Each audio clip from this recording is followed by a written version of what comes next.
The Cursed Playroom. In the small town of Willow Creek, there stood a once beautiful old mansion at the edge of the woods. It had been abandoned for decades, with its grand walls now crumbling and overgrown with ivy.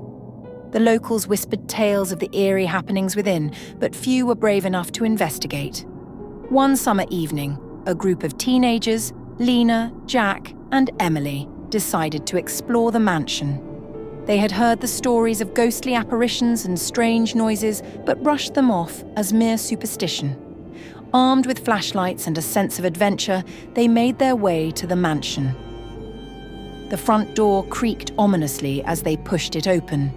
Dust particles danced in the beams of their flashlights as they stepped inside. The air was heavy with the scent of mildew and decay. As they ventured deeper into the house, they noticed a door at the end of a long corridor. It was slightly ajar, revealing a faint light from within. Curious, they approached the door and slowly pushed it open. Inside was a small playroom, frozen in time. Shelves lined the walls, filled with old toys, porcelain dolls with cracked faces, wooden soldiers, and stuffed animals with missing eyes. A rusty rocking horse stood in the corner, its paint chipped and faded. The room felt oddly warm, as if it had been recently occupied. Emily, fascinated by the toys, picked up one of the porcelain dolls. Its eyes seemed to follow her, and she quickly set it back down, unnerved. Jack, meanwhile, noticed a small music box on a shelf. He wound it up, and a haunting melody began to play, echoing through the room. As the music played, the atmosphere in the room shifted. The warmth dissipated, replaced by an icy chill. The toys, which had been still moments before, began to move on their own. The rocking horse started to sway back and forth, its creaking growing louder with each motion. The dolls turned their heads, their glassy eyes locking onto the intruders. Panicked, Lena grabbed Emily's arm. "We need to leave, now!" But it was too late. The door slammed shut with a force that shook the walls. The room grew darker, the only light coming from the flickering bulbs of their flashlights.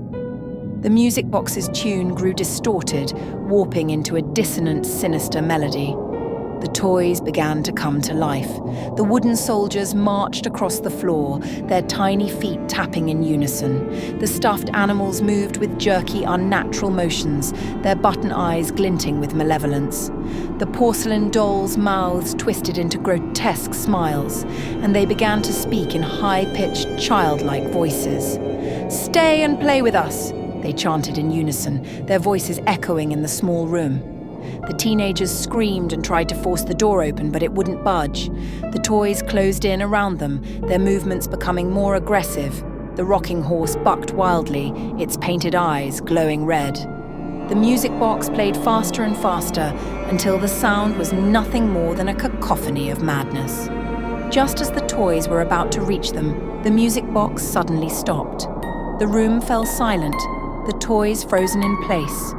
The door slowly creaked open, and a cold breeze swept through the room, carrying with it the faint sound of children's laughter.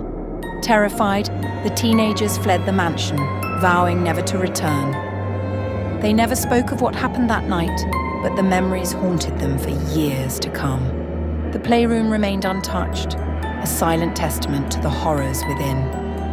And at night, when the wind blew just right, the eerie melody of the music box could still be heard, drifting through the woods, luring the curious and the brave to their doom. Don't forget to like,